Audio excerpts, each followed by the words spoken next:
How to pleasure a woman? Orgasm വരണം. ഇനി അതല്ല, അവർക്ക് ഫിനാൻഷ്യലി ആണെങ്കിൽ ഫിനാൻസ് തന്നെ വേണം. ഓർഗാസം വന്ന ബോഡി, അത് കഴിഞ്ഞ് കഴിഞ്ഞാൽ ഉണ്ടാവുന്ന ശരീരത്തിന് വരുന്ന മാറ്റങ്ങൾ, സമാധാനം, നല്ല ഉറക്കം, ഇതൊന്നും അവർക്ക് കിട്ടുന്നില്ല. ജി സ്പോട്ട് അതൊരു മിത്താണ്. ഓരോരുത്തരുടെയും ജി സ്പോട്ട് അവരുടെ പാർട്ട്ണർക്ക് മനസ്സിലാവും. അത് ഒരു ഭർത്താവ് മനസ്സിലാക്കുന്നിടത്താണ് അയാൾക്ക് അവൾക്ക് ഇത് ഓർഗാസം വരുന്നുണ്ട്. ഫിംഗറിങ്ങിലൂടെ ചെയ്യുന്നവരുണ്ട്, ഓറൽ സെക്സിലൂടെ ചെയ്യുന്നവരുണ്ട്. പലരും പല രീതിയിലാണ്. സ്ത്രീകളും വളരെ മോശമായിട്ട് കമൻറ്റ് ചെയ്യുന്നവരുണ്ട്. Size of the penis matter എന്ന്. ഒരു പെനിസിന് മിനിമം ഒരു സൈസ് എന്ന് പറയുന്നത്, അല്ലെങ്കിൽ ഒരു സ്ത്രീ പറയാണ് ഇത് എന്താണ് എന്ന് ചോദിച്ചാൽ അവന് ആ സ്റ്റേജിൽ തുടങ്ങും ഒരു ആങ്സൈറ്റി തുടങ്ങാൻ തുടങ്ങും. 3 സെൻറ്റിമീറ്റർ ആണ് ഒരു പെനിസിന് മിനിമം. ചെറുതാവുമോ അല്ലെങ്കിൽ ഔട്ടാവുമോ, നാണം കെടുവോ, അതിനെക്കുറിച്ചിട്ട് കൺസേൺ ചെയ്യുവാണെങ്കിൽ സ്ട്രെസ് കൂടും. ഷെയ്ക്ക് ചെയ്യുമ്പോൾ ആ ഫീല് കിട്ടും. ആ ഫീല് കിട്ടുമെന്നാണ് പഠനങ്ങൾ പറയുന്നത്. പുരുഷന്മാർ പറയാറുണ്ട് എന്നെ ഒന്ന് ഹഗ് ചെയ്യാറില്ല, എന്നെ ഉമ്മ വയ്ക്കാറില്ല. പുരുഷൻ എപ്പോഴും ഇങ്ങനെ പാമ്പറിങ് ചെയ്യാൻ ഇഷ്ടമുള്ളവരാണ്. പുരുഷന് സന്തോഷിപ്പിക്കുന്ന സ്ത്രീയെ മാത്രമേ സ്നേഹിക്കാൻ പറ്റുള്ളൂ. ഈ വെജൈന ടൈറ്റ് വരുന്ന ഒരു ഇഷ്യൂ പറഞ്ഞു. ലൂബ്രിക്കൻസ് ഡോക്ടേഴ്സ് എഴുതുന്ന ലൂബ്രിക്കൻസ് ചെയ്യാം. അതല്ലാതെ നോർമലി യൂസ് ചെയ്യുന്നത് എന്താണ്, വെളിച്ചെണ്ണ. മെന്റലി അവർ ഓക്കെ ആണെങ്കിൽ മാത്രമാണ് അവർക്ക് വെറ്റാവുള്ളൂ. അത് തരാത്ത ഒരു പുരുഷനോട് ഒരു സ്ത്രീക്ക് ഇന്നൊരു ഇഷ്ടമില്ല. വല്ലപ്പോഴും ഒരു കടൽ കാണാൻ കൊണ്ടുപോകുന്ന ഒരാളെ നമുക്ക് പറ്റൂ. കൂടുതലായിട്ട് എനിക്ക് തോന്നിയിട്ടുള്ളത് കമ്പാരിസൺ. എവിടെ നിന്നാണോ കൂടുതൽ കിട്ടുന്നത് അങ്ങോട്ടേക്ക് പോകാനുള്ളൊരു ടെൻഡൻസിയാണ്. കാരണം വജൈനയ്ക്ക് എലാസ്റ്റിസിറ്റി ഉള്ളതാണ്. അല്ലെങ്കിൽ ഒരു കൈ പോകാനും വജൈനയുടെ എലാസ്റ്റിസിറ്റി പറ്റും. അവൾക്ക് കൊടുക്കണം, അവളെ പരിഗണിക്കണം എന്ന് പറയുന്ന അതേ അളവിൽ ഞാൻ പറയുന്നു പുരുഷനും ഇതേപോലെ ആവശ്യമുള്ള ആളുകളുണ്ട്.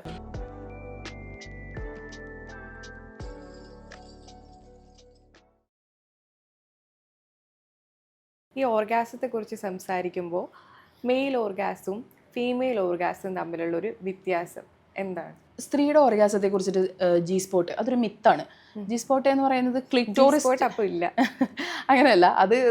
അത് എനിക്ക് തോന്നുന്നു ഓരോരുത്തരുടെയും ജി സ്പോട്ട് അവരുടെ പാർട്ട്ണർക്ക് മനസ്സിലാവും. കാരണം ഏത് പാർട്ടിൽ പോകുമ്പോഴാണ് കുറച്ചും കൂടെ ഹാർട്ട് ബീറ്റ് കൂടുന്നത്, അല്ലെങ്കിൽ അവർക്ക് മീൻസ് മാസ്റ്റുർബേഷൻ ചെയ്തിട്ടുണ്ടെങ്കിലൊക്കെ മനസ്സിലാവും ഏതാണ് ജി സ്പോട്ട് എന്നുള്ളതൊക്കെ.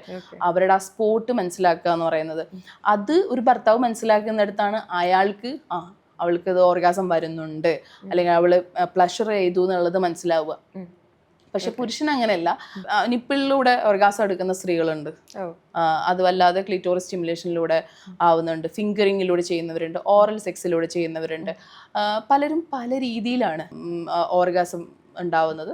പക്ഷെ 90% സ്ത്രീകളും സെക്ഷുവലി സാറ്റിസ്ഫൈഡ് ആവുന്നത് ഈ പറഞ്ഞ പോലെ ക്ലിറ്റോറിസ് സ്റ്റിമുലേഷനിലൂടെയാണ്. പുരുഷന്മാരുടെ നോർമലി അവൻ ഇജാക്കുലേറ്റ് ചെയ്ത് പോവുക എന്നുള്ളത് തന്നെയാണ്. ശരിക്കും ജി സ്പോട്ടിനെ കുറിച്ച് സംസാരിക്കുമ്പോൾ ജി സ്പോട്ടിനെ കുറിച്ച് സ്ത്രീകൾക്ക് പോലും അറിയില്ല. എവിടെയാണ് എൻ്റെ ജി സ്പോട്ട് എന്ന് അറിയാത്ത സ്ത്രീകളുണ്ട്. അല്ലെ ഒരു വീഡിയോയിൽ കണ്ടിട്ടായിരുന്നു ഒരു പുരുഷൻ പറയുന്നുണ്ടായിരുന്നു, ഇത് എങ്ങനെ കണ്ടുപിടിക്കാനാണ് ജി സ്പോട്ട്, ഇത് എവിടെയാണ് ജി സ്പോട്ട്. ജി സ്പോട്ടിനെ കുറിച്ചിട്ട് ഒരു വീഡിയോ ചെയ്തപ്പോൾ വളരെ ഭയങ്കര രസകരമായിട്ടുള്ള ഇതൊക്കെ എന്തിനാണ് പറയുന്നത് എന്നൊക്കെ പറയുന്നു. ബേസിക്കലി അറിയാത്ത ഒരുപാട് സ്ത്രീകളും വളരെ മോശമായിട്ട് കമന്റ് ചെയ്യുന്നവരുണ്ട്. അപ്പോൾ ജി സ്പോട്ട് അറിയാത്തവരാണ്. ശരിക്കും ജി സ്പോട്ട് എന്ന് പറയുന്നത് ഒരു പ്ലഷർ പോയിന്റ് ആണ്. ഒരു സ്പോട്ട് ഉണ്ട്, അത് ഓരോരുത്തർക്കും ഓരോ സ്പേസിലാണ്. പക്ഷെ നമ്മൾ പൊതുവെ ക്ലിറ്റോറിസ് സ്റ്റിമുലേഷനെയാണ് ജി സ്പോട്ട് എന്ന് പറയുന്നത്. ഒരു ഒരു പോയിന്റ് എന്ന് പറയുന്നത് ഇതുവരെ കണ്ടിട്ടില്ല. ഓക്കെ. എന്തുകൊണ്ടാണ് ഈ ഓർഗാസത്തിന്റെ കാര്യം വരുമ്പോൾ സ്ത്രീയെ തൃപ്തിപ്പെടുത്താൻ വളരെയധികം ബുദ്ധിമുട്ടാണ് എന്ന് പറയുന്ന പുരുഷന്മാരുണ്ട്? എന്തുകൊണ്ടാണ് സ്ത്രീകൾക്ക് വളരെ ലേറ്റ് ആയിട്ട് മാത്രം ഓർഗാസത്തിലേക്ക് എത്തുന്നത്? നമ്മൾ ആദ്യം ഒരു സെക്സ് ചെയ്യുമ്പോൾ ശ്രദ്ധിക്കേണ്ട ഒരു കാര്യം ഫോർ പ്ലേ. ഈ ഫോർ പ്ലേ നിങ്ങൾ കുറയുവാണെങ്കിൽ ഒന്ന് സ്ത്രീയെ സംബന്ധിച്ചിടത്തോളം ഒന്ന് നമ്മളെ സ്നേഹിക്കുന്നു, പരിഗണിക്കുന്നു, നമ്മുടെ ബോഡിയെ ഇഷ്ടപ്പെടുന്നു എന്ന് പറയുന്ന ഒരു തോന്നൽ ഒരു സ്ത്രീക്ക് വേണ്ടേ. പക്ഷെ പുരുഷൻ വിചാരിക്കുന്നത് ബെഡ്റൂമിൽ നിന്ന് തുടങ്ങുന്നതാണ് ഒരു സെക്സ് എന്നാണ്. പക്ഷെ അങ്ങനെയല്ല. നമ്മൾ തയ്യാറെടുപ്പുകൾ നടത്തണം. തയ്യാറെടുപ്പുകൾ നടത്തുന്നിടത്താണ് ഈ ഫോർ പ്ലേ എന്ന് പറയുന്നത്. ടച്ചിങ്ങിലൂടെ മാത്രമല്ല, സംസാരത്തിലൂടെ, ഡേർട്ടി ടോക്സ്, സെക്സി ടോക്സ്, ഇതൊക്കെ ഉറപ്പല്ലേ. Romance, dirty talks, sexy talk ഒക്കെ നല്ലതല്ലേ. അത് കുറച്ചും കൂടെ സെക്സിന് ഭയങ്കരമായിട്ട് അടിപൊളിയാക്കും. അപ്പോൾ ഇത് ബെഡ്റൂമിൽ നിന്ന് തുടങ്ങുന്ന ഒരു കാര്യമല്ല. സ്ത്രീയെ ഇപ്പം പല ടൈപ്പ് സ്ത്രീകളുണ്ട്. വളരെ ഇപ്പോൾ കുറച്ചും കൂടി ഇൻ്റലക്ച്വൽ ആയിട്ടുള്ള സ്ത്രീകളെ ഓർഗാസം ഉണ്ടാക്കാൻ കുറച്ച് സമയമെടുക്കും. കാരണം അവരെ കൺവിൻസ് ചെയ്യാൻ കുറേ സമയമെടുക്കും എന്നുള്ളത് കൊണ്ടാണ്. പിന്നെ ഫോക്കസ്ഡ് ആയിട്ടുള്ള സ്ത്രീകളെ മീൻസ് എനിക്ക് നാളെ എനിക്ക് ജോലിക്ക് പോകണം, എൻ്റെ ജോലിയാണ് ഫോക്കസ്, അല്ലെങ്കിൽ എനിക്ക് എക്സാം ഉണ്ട്, നാളെ അതുണ്ട് ഇതുണ്ട് അങ്ങനെയൊക്കെ പറയുന്ന ആളുകൾ അവർ സെക്സിലേക്കല്ല അവരുടെ ഫോക്കസ് എന്ന് പറയുന്നത്. ചിലവരുടെ സെക്സിനെ കുറിച്ചുള്ള ഐഡിയോളജി തന്നെ വേറെയാണ്. ഓക്കെ. അപ്പോൾ അവരുടെ സ്വപ്നങ്ങൾ വേറെയാണ്. അപ്പോൾ അങ്ങനെയുള്ളവരെ സംബന്ധിച്ചിടത്തോളം പിന്നെ ബേസിക്കലി സ്നേഹമുണ്ട് എന്ന് തോന്നുന്നിടത്താണ്. ഫോർ പ്ലേ നമ്മൾ സ്റ്റാർട്ട് ചെയ്യുമ്പോൾ തന്നെ each and every part of the body പോവാത്ത എത്രയോ ആളുകളുണ്ട്. പിന്നെ മെയിനായിട്ട് ഇപ്പോൾ നമ്മൾ കണ്ടുവരുന്നൊരു കാര്യം എന്ന് പറയുന്നത് വജൈനൽ ടൈറ്റ്നസ്, ലൂബ്രിക്കേഷൻ വളരെ കുറവാണ്. കാരണം ഫോർ പ്ലേ ഉണ്ടെങ്കിലല്ലേ വജൈനയിൽ ലൂബ്രിക്കേഷൻ ഉണ്ടാവുള്ളൂ. ആ ലൂബ്രിക്കേഷൻ കുറയുമ്പോൾ സ്വാഭാവികമായിട്ടൊരു സ്ത്രീക്ക് എന്താണ് ഫീൽ ചെയ്യുക, ടൈറ്റ് വരും, പെയിൻ വരാൻ തുടങ്ങും. പെയിൻ വരുമ്പോൾ ദേഷ്യം വരാൻ തുടങ്ങും. പിന്നെ അത് മാത്രമല്ല ഓറൽ സെക്സ് ചെയ്യാത്ത അല്ലെങ്കിൽ ക്ലിറ്റോറിസിന്റെ ഭാഗത്തേ പോവാത്ത എത്രയോ പുരുഷന്മാരുണ്ട്. നീറ്റല്ല, സ്മെല്ലാണെന്ന് പറഞ്ഞിട്ട് പോവാത്ത ആളുകളുണ്ട്. അപ്പൊ അങ്ങനെയൊക്കെ വരുമ്പോൾ സ്ത്രീക്കൊരു വിമുഖത ഉണ്ടാവും. പിന്നെ എന്തായാലും ഇന്ന് ചെയ്യാം എന്ന് പറഞ്ഞ് നിർബന്ധത്തിലൂടെ ചെയ്യുന്ന, അല്ലെങ്കിൽ ഇനി വേറെ എവിടെയും ചില സ്ത്രീകൾ പറയുന്നത് വേറെ എവിടെയും പോവാതിരിക്കാൻ വേണ്ടിയിട്ട് ഞാൻ പിന്നെ അങ്ങ് കിടന്നു കൊടുക്കും എന്ന് പറയുന്ന സ്ത്രീകളും ഉണ്ട്. അപ്പോൾ അങ്ങനെ സെക്സിന്റെ കൺസെപ്റ്റ് തന്നെ വേറെ ആയിട്ട് കണക്കാക്കുന്ന ആള്, അല്ലെങ്കിൽ നമ്മൾ പെണ്ണുങ്ങൾ അങ്ങ് കിടന്നു കൊടുത്താൽ മതി എന്ന് പറഞ്ഞു കൊടുക്കുന്ന, ഇപ്പോൾ എന്തെങ്കിലും ഒരു ഇഷ്യൂസ് ആയിട്ട് വന്നു കഴിഞ്ഞാൽ പറഞ്ഞു കൊടുക്കുന്ന ആളുകളും ഉണ്ട്. അപ്പോൾ ഈ സ്ത്രീകളെ കുറച്ചും കൂടി ഞാൻ പറഞ്ഞില്ലേ ഇമോഷണലി സ്ത്രീകൾ വളരെ ചെറിയ ചെറിയ കാര്യങ്ങളിൽ സന്തോഷം കണ്ടെത്തുന്ന ആളുകളാണ്.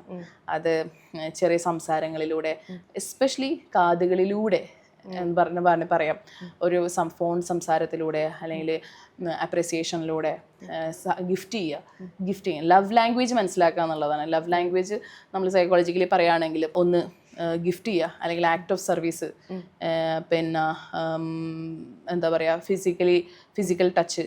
ഇതൊക്കെ ഓരോരുത്തർക്കും ഓരോ രീതിയാണ്. ഇപ്പം ചിലർക്ക് ഫിസിക്കൽ ടച്ച് ചെയ്താലേ സന്തോഷമാവും, ചിലർക്ക് എന്ത് ചെയ്തിട്ടും കാര്യമില്ല, ഗിഫ്റ്റ് കൊടുത്താലേ സർപ്രൈസ് കൊടുത്താലേ സന്തോഷമുള്ള ആളുകളുണ്ട്. ചിലർക്ക് ഇങ്ങനെ എന്താ പറയുക വീട്ടിലെ ചില കാര്യങ്ങളൊക്കെ സഹായിച്ചാൽ സന്തോഷം. പിന്നെ മെയിനായിട്ട് പറയേണ്ടത് ക്വാളിറ്റി ഓഫ് ടൈം അല്ലേ. നമ്മൾ ക്വാണ്ടിറ്റി ഓഫ് ടൈം ഉണ്ട്. ചില സെഷനിലൊക്കെ പറയാറ് ഞാൻ അവള് കൂടെ രാവിലെ മുതൽ വൈകുന്നേരം വരെ ഉണ്ട്, ഞാൻ എവിടെ അവള് പോകാൻ സമ്മതിക്കാറില്ല, പക്ഷെ രാവിലെ ഒരു വൈകുന്നേരം വരെ ഉണ്ട്.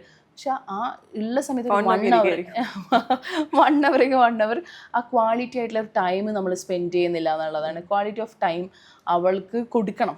അവൾക്ക് കൊടുത്താൽ ഞാൻ മാത്രമാണ് ഇപ്പം നീ അവൾക്ക് കൊടുക്കണം, അവളെ പരിഗണിക്കണം എന്ന് പറയുന്ന അതേ അളവിൽ ഞാൻ പറയുന്നു പുരുഷനും ഇതേപോലെ ആവശ്യമുള്ള ആളുകളുണ്ട്. They need respect, they need space, എല്ലാം വേണം. പുരുഷനും പ്ലഷർ വരുന്ന ഭാഗങ്ങളുണ്ട്, നിപ്പിളിൽ പ്ലഷർ വരുന്നവരുണ്ട്. ചില കപ്പിൾസിൽ പുരുഷന്മാർ പറയാറുണ്ട് എന്നെ ഒന്ന് ഹഗ് ചെയ്യാറില്ല, എന്നെ ഉമ്മ വയ്ക്കാറില്ല. പുരുഷൻ എപ്പോഴും ഇങ്ങനെ പാമ്പറിങ് ചെയ്യാൻ ഇഷ്ടമുള്ളവരാണ്.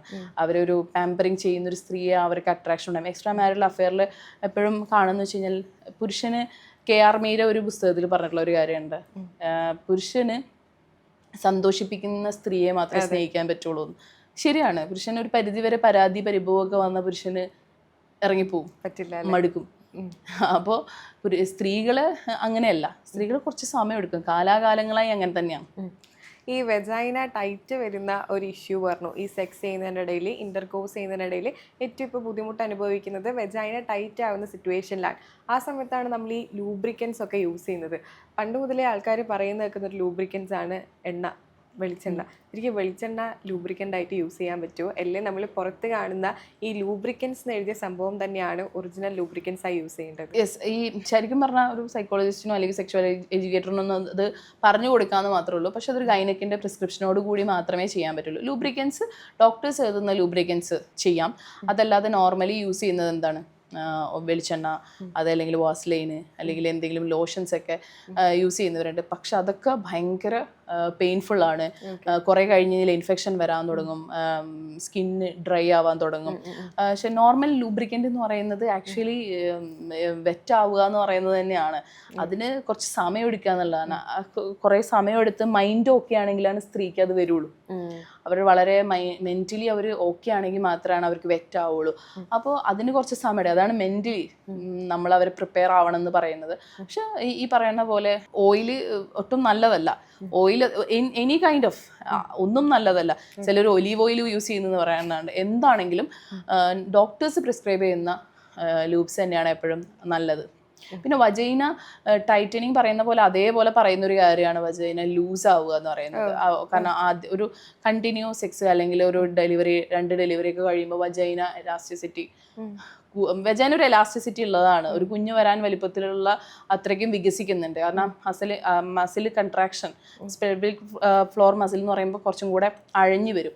അപ്പം നമുക്ക് അല്ലാതെ തന്നെ സർജിക്കൽ മെത്തേഡും നോൺ സർജിക്കൽ മെത്തേഡ്സും ഉണ്ട്. നമുക്ക് 2 വിരലുകൾ ഉള്ളിലേക്ക് പോകുന്നൊരു വശമാണെങ്കിൽ നമുക്ക് മരുന്നിൻ്റെ സഹായത്തോടു കൂടിയൊക്കെ മാറ്റിയെടുക്കാൻ പറ്റും. അതല്ലെങ്കിൽ നമുക്ക് സർജറിയിലൂടെ മാറ്റിയെടുക്കാൻ പറ്റും വിത്ത് ഗൈനക്കിൻ്റെ പ്രിസ്ക്രിപ്ഷനോടുകൂടി മാത്രമേ ഇതൊക്കെ ചെയ്യാൻ പാടുള്ളൂ. അല്ലെ സ്വയം. പിന്നെ നമ്മൾ ബേസിക്കലി പറയുന്ന ഒരു പെൽവിക് ഫ്ലോർ മസിൽ എക്സസൈസ് അല്ലെങ്കിൽ കീഗൽ എക്സസൈസ് ഒക്കെ കുറച്ചും കൂടെ മസിൽ ടൈറ്റനിങ്ങിനൊക്കെ നല്ലതാണ്. ഓക്കെ. ഒരു ഇൻ്റർവ്യൂവിൽ കരൺ ജോഹർ ആണ് ചോദിച്ചത് വിദ്യാബാലൻ്റെ അടുത്ത് വാട്ട് ഡസ് വുമൺ നീഡ് എന്ന് ചോദിച്ചു. അപ്പോൾ വിദ്യാബാലൻ പറഞ്ഞ ഉത്തരം ഇപ്പോഴും സോഷ്യൽ മീഡിയയിൽ ഭയങ്കര ട്രെൻഡിങ് ആണ്. ആണുങ്ങൾക്ക് എന്താണോ വേണ്ടത് അത് തന്നെ സ്ത്രീകൾക്കും വേണമെന്ന് പറയുന്ന ഒരു സ്റ്റേറ്റ്മെൻ്റ് ഉണ്ട്. അത് ഈ ഓർഗാസം പോലുള്ളൊരു സംഭവങ്ങളെയാണ് ഉദ്ദേശിക്കുന്നത്. അപ്പോൾ ശരിക്കും how to pleasure a woman? How to pleasure a women എന്ന് ചോദിക്കുമ്പോൾ ഡിപ്പെൻസ് അപ്പോൺ. സെക്സ് ആണെങ്കിൽ അവർക്ക് പ്ലഷർ എന്ന് പറയുന്നത് ക്ലിറ്റോറിസ് സ്റ്റിമുലേഷൻ ആണ്. ഓർഗാസം വരണം. ഇനി അതല്ല അവർക്ക് ഫിനാൻഷ്യലി ആണെങ്കിൽ ഫിനാൻസ് തന്നെ വേണം അല്ലേ? അതല്ല അവർക്കൊരു സമാധാനമാണ് വേണ്ടെങ്കിൽ ആ സമാധാനം കിട്ടുന്നത് വരെ പ്രശ്നമാണ്. അപ്പോൾ ഡിപ്പെൻസ് അപ്പോൺ ആണ്. ഇപ്പോൾ പക്ഷേ ബേസിക്കലി പ്ലഷർ എന്ന് പറയുമ്പോൾ സെക്സിൽ പ്ലഷർ എന്ന് പറയുമ്പോൾ ഓർഗാസം തന്നെയാണ് എൻ്റെ ഒരു അഭിപ്രായത്തിൽ. അവർക്കത് ഞാൻ പറഞ്ഞില്ലേ, ഓർഗാസം ഇല്ലാത്തൊരു സ്ത്രീ എന്ന് പറയുന്നത് ഫ്രസ്ട്രേറ്റഡ് ആണ്. അത് പല ലൈഫിൽ അടിപൊളിയായിട്ട് നിൽക്കുന്ന മനുഷ്യരെ കാണുമ്പോഴും ഇവർക്ക് പ്രശ്നം വരും. അതില്ലാതെ അവർക്ക് ബേസിക്കായിട്ട് കിട്ടണില്ല, പക്ഷെ എല്ലാവർക്കും കിട്ടുന്നുണ്ട്. ഇങ്ങനെയുള്ള തോട്ടുകൾ കയറി വരും. പിന്നെ അവരുടെ ബോഡി, ഓർഗാസം വന്ന ബോഡി, അത് കഴിഞ്ഞ് കഴിഞ്ഞാൽ ഉണ്ടാവുന്ന ശരീരത്തിന് വരുന്ന മാറ്റങ്ങൾ, സമാധാനം, നല്ല ഉറക്കം, ഇതൊന്നും അവർക്ക് കിട്ടുന്നില്ല. പിന്നെ അവരുടെ ഓവർ തിങ്കിങ്, ആങ്സൈറ്റി ഇഷ്യൂസ് വരുന്നത്, ഇതൊക്കെ നമ്മളെ ഭയങ്കരമായിട്ട് ബാധിക്കും. അപ്പോൾ ഈ വിദ്യാബലൻ പറഞ്ഞ പോലെ പുരുഷൻ എന്താണ് വേണ്ടത് അത് ഒരു സ്ത്രീക്ക് വേണം. ഇത് പറയുന്ന മനുഷ്യരോട് ആളുകൾക്ക് എന്തിനാണ് ഇതൊക്കെ പറയുന്നത്? വീട്ടിൽ നിന്ന് പറയേണ്ട കാര്യങ്ങളല്ലേ, വീട്ടിൽ നിന്ന് ചെയ്യേണ്ട കാര്യങ്ങൾ, എന്തിനാണ് ഇതൊക്കെ തുറന്ന് പറയുന്നതെന്ന് പറയുമ്പോൾ എന്താ പറയുക, എന്തൊക്കെയാണോ ഒരു സ്ത്രീക്ക്, ഇപ്പോൾ ഒരു പുരുഷന് എന്തൊക്കെ ആഗ്രഹങ്ങളുണ്ടോ, ഇഷ്ടങ്ങളുണ്ടോ, താല്പര്യങ്ങളുണ്ടോ, എന്തൊക്കെ വേണോ അതെല്ലാം ഇന്നത്തെ കാലത്ത് ഒരു സ്ത്രീക്ക് വേണം. ഇന്നത്തെ കാലത്തെ സ്ത്രീ അത് ചോദിച്ച് വാങ്ങുന്നുണ്ട്. അത് തരാത്ത ഒരു പുരുഷനോട് ഒരു സ്ത്രീക്ക് ഇന്നൊരു ഇഷ്ടമില്ല. സ്പേസ് ഇല്ലാത്ത, തരാത്ത, അവരുടെ സ്വാതന്ത്ര്യങ്ങളെ, അവളുടെ ഇഷ്ടങ്ങളെ മാനിക്കുന്ന ഒരാളെ ഇന്നത്തെ സ്ത്രീക്ക് ഇഷ്ടപ്പെടാൻ പറ്റുള്ളൂ. അല്ലാതെ ഒരു ടിപ്പിക്കൽ കുലസ്ത്രീയായും പുരുഷന്മാരെയും നമുക്ക് ഇന്ന് കാണാൻ പറ്റുന്നില്ല. വളരാൻ സഹായിക്കാത്ത ഒരു പുരുഷനെ നമുക്ക് ഇഷ്ടപ്പെടാൻ പറ്റുമോ? ഇല്ല. അല്ലെങ്കിൽ വല്ലപ്പോഴും ഒരു കടൽ കാണാൻ കൊണ്ടുപോകുന്ന ഒരാളെ നമുക്ക് പറ്റൂ? ഇല്ല. ഇന്നത്തെ ലോകം വളരെ വലുതാണ്. എല്ലാവരും പിന്നെ റീൽസ് കാണുകയല്ലേ, പല പല രാജ്യങ്ങളിലൊക്കെ പോകുന്നതും പല ഫുഡുകൾ കഴിക്കുന്നതും ഒക്കെ കമ്പാരിസൺ വളരെ കൂടുതലാണ്. അയ്യോ എൻ്റെ ഭർത്താവ് ഇങ്ങനെ, അല്ലെങ്കിൽ അങ്ങനെ. കൂടുതലായിട്ട് എനിക്ക് തോന്നിയിട്ടുള്ളത് കമ്പാരിസൺ. ഇപ്പോൾ സെക്സിൽ തന്നെ കമ്പയർ ചെയ്യുന്നില്ലേ, അവർക്ക് ടൈം കൂടുതൽ, നമ്മൾ അങ്ങനെ ചെയ്തു, നമുക്കിങ്ങനെയില്ല, നമുക്ക് അങ്ങനെ പറ്റുന്നില്ല, ഇങ്ങനെ ചെയ്യാൻ പറ്റുന്നില്ല എന്ന് പറഞ്ഞ് കമ്പയർ ചെയ്യുന്ന ഇഷ്ടം പോലെ ആളുകളുണ്ട്. ഇപ്പോൾ ചിലപ്പോൾ കാമുകനിൽ നിന്നായിരിക്കാം അല്ലെങ്കിൽ കാമുകിയിൽ നിന്നായിരിക്കാം കുറച്ചും കൂടെ എക്സ്പ്ലോഷൻ കൂടുതൽ കിട്ടുന്നത്. അപ്പം എവിടെ നിന്നാണോ കൂടുതൽ കിട്ടുന്നത് അങ്ങോട്ടേക്ക് പോകാനുള്ളൊരു ടെൻഡൻസിയാണ് ഉണ്ടാവുക. മറ്റൊരു പ്രധാനപ്പെട്ട ക്വസ്റ്റ്യൻ എല്ലാ ആണുങ്ങളുടെ ഇടയിൽ ഉണ്ടാവുന്നതാണ്. ഈ സ്ത്രീയെ സംതൃപ്തിപ്പെടുത്തുന്ന കാര്യത്തിലേക്ക് വരുമ്പോൾ does size of the penis matter എന്ന്. അതായത് ഈ ചെറിയ പെനീസുള്ള ആളുകളുണ്ട്, വളരെ വലിയ പെനീസുള്ള ആളുകളുണ്ട്, തിക്കായിട്ടുള്ളതുകൊണ്ട് തിന്നായിട്ടുള്ള പെനീസൊക്കെയുള്ള ആളുകളുണ്ട്. അപ്പോൾ അവർക്ക് ഈ പെർഫോമൻസ് ആങ്സൈറ്റി വരുന്ന ഏറ്റവും വലിയൊരു പ്രശ്നത്തിലൊന്നാണ് do size of the penis matter എന്നുള്ളത്. ശരിക്കും do size of the penis matter? ഒരു 3 സെൻറ്റിമീറ്റർ ആണ് ഒരു പെനിസിന് മിനിമം ഒരു സൈസ് എന്ന് പറയുന്നത്. പക്ഷെ അതിന് കുറവാണെങ്കിൽ പെനിസ് എൻലാർജ് ചെയ്യാനുള്ള ട്രീറ്റ്മെൻ്റ് ഒക്കെ ഉണ്ട്, ഇപ്പോഴും കേരളത്തിലൊക്കെ ഉണ്ട്. പക്ഷെ പുരുഷനെ സംബന്ധിച്ചിടത്തോളം അവന് ബെഡ്റൂമിൽ ചെറുതായി പോകുന്നൊരു സംഭവമുണ്ട്. അല്ലെങ്കിൽ ഒരു സ്ത്രീ പറയാണ് ഇത് എന്താണ് എന്ന് ചോദിച്ചാൽ അവന് ആ സ്റ്റേജിൽ തുടങ്ങും, ഒരു ആങ്സൈറ്റി തുടങ്ങാൻ തുടങ്ങും. പിന്നെ അവന് ഒരു സെക്സിലേക്ക് പോകുമ്പോൾ ഇനി ചെറുതാവുമോ അല്ലെങ്കിൽ ഔട്ടാവുമോ, നാണം കെടുവോ. ഒരു സ്ത്രീക്ക് ഇങ്ങനെയൊക്കെ ഒരു പുരുഷനിൽ നിന്ന് നേരിടേണ്ടി വന്നാൽ ഉറപ്പായിട്ടും അവിടെ ഒരു മതിപ്പ് കുറവ്, റെസ്പെക്റ്റ് പോവുക. പിന്നെ ഇതിനേക്ക് ഒരു താല്പര്യം ഉണ്ടാവില്ല. ആ വിലയിടിച്ച് ഇപ്പം എത്ര ഫിനാൻഷ്യലി ഇൻഡിപെൻഡൻ്റ് ആണെന്ന് പറഞ്ഞു കഴിഞ്ഞാൽ സൈസ് ചെറുതാണ് എന്ന് പറയുമ്പോൾ അവർക്കൊരു ഓക്വേർഡ് ഫീല് വരും. ഓക്കെ. പക്ഷെ ഒരു 3 സെൻറ്റിമീറ്റർ വജൈനയുടെ ഉള്ളിലേക്ക് നമ്മൾ എൻട്രി ചെയ്യുമ്പോൾ സെർവിക്സ് 3 സെൻറ്റിമീറ്റർ ഒക്കെ നമുക്ക് ഷെയ്ക്ക് ചെയ്യുമ്പോൾ ആ ഫീല് കിട്ടും. ആ ഫീല് കിട്ടും എന്നാണ് പഠനങ്ങൾ പറയുന്നത്. പിന്നെ ഞാൻ പറഞ്ഞില്ലേ, കുറേ എക്സ്പീരിയൻസ്ഡ് ആയിട്ടുള്ള ആളുകളെ സംബന്ധിച്ചിടത്തോളം മനസ്സിലാവും, അവർക്കൊന്നും ഫീൽ ചെയ്യില്ല. പക്ഷെ ഇതിനൊക്കെ ആധുനികമായിട്ട് ഒരുപാട് മരുന്നുകളുണ്ട്, സർജറീസ് ഉണ്ട്, ഇഷ്ടംപോലെ കാര്യങ്ങളുണ്ട്. പക്ഷെ ഒരുപാട് ഓവറായിട്ട് അതിനെക്കുറിച്ചിട്ട് കൺസേൺ ചെയ്യുവാണെങ്കിൽ സ്ട്രെസ്സ് കൂടും, ആങ്സൈറ്റി കൂടും. പിന്നെ നമുക്ക് ബെഡ്റൂമിൽ പോകുമ്പോൾ നമ്മളൊരു പരാജയമാകും. പിന്നെ പാർട്ട്ണർ ഒരു വലിയൊരു ഘടകമാണ്. ഇപ്പം ഇതൊന്നും ഇല്ല, സെക്സ് പോലും ഇല്ലെങ്കിലും പാർട്ട്ണറിന്റെ കൂടെ സന്തോഷമായിട്ട് ജീവിക്കുന്ന ആളുകളുണ്ട്. അവർ ട്രീറ്റ് ചെയ്യുന്ന ബുദ്ധിമുട്ടുകളിൽ എത്രയോ ആളുകളുണ്ട്. അത് അവർ ട്രീറ്റ് ചെയ്യുന്ന പോലെയാണ് അവർ. പിന്നെ തുടക്കത്തിലേ അങ്ങനെയാണെങ്കിൽ അതൊരു വലിയ പ്രശ്നം തന്നെയാണ് ഒരു സ്ത്രീയുടെ. അവർക്ക് അത് മനസ്സിലായിട്ടുണ്ടെങ്കിൽ പിന്നെ ആ സ്ത്രീയുടെ ലൈഫ് കളയേണ്ട കാര്യമില്ലല്ലോ. അവരത് ഡോക്ടറെ അടുത്ത് പോയി കാണിക്കുക, അതിനുള്ള ട്രീറ്റ്മെന്റ് എടുക്കുക എന്നുള്ളതാണ്. പക്ഷെ ഇതിങ്ങനെയാണെന്ന് പറഞ്ഞിട്ട് അവർ ഡിസേർവ് ചെയ്യുന്നൊരു കാര്യം കൊടുക്കാതിരിക്കരുതല്ലോ. ഈ ചെറിയ പെനീസ് പോലെ തന്നെ ഏറ്റവും വലിയ പ്രശ്നമാണ് വളരെ തിക്കായിട്ടുള്ളതും വളരെ ലോങ് ആയിട്ടുള്ളതും പെനീസ്. കാരണം ഒരു സ്ത്രീകളുടെ വെജൈനയിലേക്ക് ഇൻസേർട്ട് ചെയ്യാൻ പറ്റുന്നതിലും വലിപ്പമുള്ള പെനീസ് ഉള്ള ആളുകൾ ഉണ്ട്. നമ്മുടെ ഇന്ത്യൻ കൾച്ചർ അനുസരിച്ചിട്ട് നമ്മുടെ പെനിസിന് ഒരു ലെങ്ത് ഉണ്ട്. പക്ഷെ പുറമേ ഒരു ആഫ്രിക്കൻസിനോ അല്ലെങ്കിൽ ഓരോ രാജ്യങ്ങളിൽ അങ്ങനെ ഡിഫറെൻറ്റ് ആയിട്ടുള്ള അറ്റ്മോസ്ഫിയർ, ഡിഫറെൻ്റ് ആയിട്ടുള്ള കൾച്ചർ, ഡിഫറെൻറ്റ് ഫുഡ് അങ്ങനെയൊക്കെ വരാറുണ്ട്, ജെനറ്റിക്സ് പറയാറുണ്ട്. പക്ഷേ നമ്മളുടെ ഇവിടെ ഈ വജൈനയുടെ ലെങ്ത് ഇഷ്യൂ വളരെ കുറവാണ്. പെനിസിൻ്റെ ലാർജ് കുറവായതുകൊണ്ട് ഇഷ്യൂസ് വരുന്നതെന്നല്ലാതെ ഇൻസെക്യൂരിറ്റീസ് അത് പുരുഷന്മാർ പറയുന്നല്ല, സ്ത്രീകൾ പറയൽ വളരെ കുറവാണ്. അപ്പോൾ ഈ അവർക്ക് ഇൻസെക്യൂരിറ്റീസ് ഉണ്ട് ശരിക്കും. അതൊരു വലിയൊരു ഇൻസെക്യൂരിറ്റി തന്നെയാണ് പുരുഷനെ സംബന്ധിച്ചിടത്തോളം. ഒരു കല്യാണം കഴിയാൻ പോകുന്ന ചിലവർക്ക് നോർമൽ സൈസ് ഉണ്ടെങ്കിലും ഇനി എൻ്റെ ചെറുതാണോ എന്ന് ഭയപ്പെടുന്ന ആളുകളുണ്ട്. അപ്പോൾ അങ്ങനെ ചിന്തിക്കുന്നവരുണ്ട്. പക്ഷെ സ്ത്രീകൾ ഇത് പറയൽ കുറവാണ്. സ്ത്രീ വിചാരിക്കുന്ന ഇപ്പോൾ ഫസ്റ്റ് എക്സ്പീരിയൻസ് ഉള്ളത് സ്ത്രീ അതാണെങ്കിൽ അങ്ങനെ തന്നെയാണ്.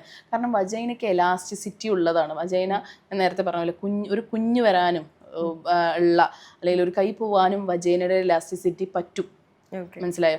അപ്പം പെനിസ് വലുതാണെങ്കിലും എക്സ്ട്രാ എനിക്കറിയില്ല, ഞാൻ കേട്ടിട്ടില്ല. പക്ഷെ വലുതാണെങ്കിലും വജൈനയ്ക്ക് അങ്ങനെ ഒരു എലാസ്റ്റിസിറ്റി ഉണ്ട്, പെനിസ് എത്ര വലുതാണെങ്കിലും. പിന്നെ ഞാനങ്ങനെ കേസുകൾ വലുത് എന്ന് പറയുന്ന ഒരു കേസ് അറ്റൻഡ് ചെയ്തിട്ടില്ല.